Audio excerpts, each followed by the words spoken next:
السلام علیکم ورحمۃ اللہ وبرکاتہ۔ پاکستانی کرکٹ فینس بہت زیادہ پریشان دکھائی دے جا رہے ہیں کیونکہ پاکستان کی سپنرز کی پرفارمنس اچھی نہیں ہے۔ پاکستان کے پیسرز انجری کا شکار ہو رکے ہیں، پاکستان کے بلے باز انجریز کا شکار ہو رکے ہیں۔ لیکن ایسے میں چند اچھی خبریں بھی سامنے آ رہی ہیں جو کہ ہم آپ کو بتانے جا رہے ہیں۔ اس ویڈیو کو بالکل آخر تک آپ لوگوں نے واچ کرنا ہے۔ پاکستان سری لنکا کے اندر موجود ہے، ایشیا کپ کے میچز چل رہے ہیں۔ پاکستان کو اپنا اگلا مقابلہ سری لنکا کے خلاف کھیلنا ہے۔ اگر آپ اس مقابلے کو لائیو دیکھنا چاہتے ہیں اپنے موبائل کی اسکرین پر تو WCUP23.com ایک ویب سائٹ ہے، آپ اس کو وزٹ جا کر سکتے ہیں اور آپ کو یہ ساری چیزیں دیکھنے کو مل جائے گی لائیو۔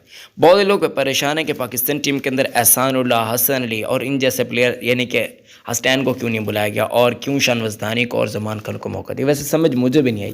احسان اللہ اور میرے حساب سے جن کا حق بنتا تھا وہ تھے محمد حسنین، کیونکہ شانواز دانی حال ہی میں زمبابوے کے خلاف 8 اوور کے اندر موجود تھے اور اتنی پٹائی کی 10 اوور میں 80 90 رنز دے رہے تھے، تو اس پلیئر کو ہم کیسے شامل کر سکتے ہیں؟ آپ لوگوں نے بھی ویسے کامنٹس کے اندر بتانا ہے۔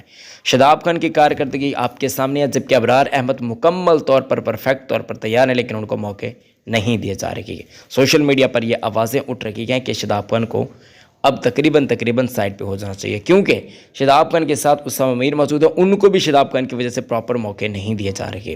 حالانکہ ابرار احمد میں سمجھتا ہوں کہ بہت حد تک کفایتی ثابت ہو سکتے ہیں انڈین پچز پر بھی اور لنکن پچز پر بھی۔ اس پر آپ لوگوں کی کیا رائے ہے؟ اپنی رائے کا آپ لوگوں نے پلیز کامنٹ سیکشن کے اندر دینا ہے۔ اب دیکھیں صرف 2-3 پلیئرز ہی پاکستان کے سائڈ پہ ہوئے ہیں تو اتنے زیادہ مسائل ہو رہے ہیں کیا؟ کچھ لوگ تو 2 ہاتھ آگے بڑھ چکے ہیں کہ محمد عامر کو اب پلیز واپس بلا لینا چاہیے، کیونکہ آگے ورلڈ کپ آ رہا ہے اور پھر ٹائم نہیں بچے گا۔ تو میں آپ کو بتاتا چلوں کہ مکی آرتھر مکمل طور پر رابطے میں، حالانکہ آج کل مکی آرتھر اور عامر ایک ساتھ موجود ہیں، کہاں پر وہ جو کاؤنٹی کے اندر کوچنگ وغیرہ کرتے ہیں، تو اس وجہ سے یعنی کہ اپنی ٹیم کے اندر مکی آرتھر صاحب نے ان کو لے لیا، تو آپ سمجھ سکتے ہیں کہ تانے بانے مل رہے ہیں۔ جبکہ ان پیسرز کو کیوں نہیں شامل کیا؟ ان کے ساتھ ناانصافی کی ہے میرے حساب سے، ان میں سے 2 کو تو کم از کم شامل کرنا چاہیے تھا۔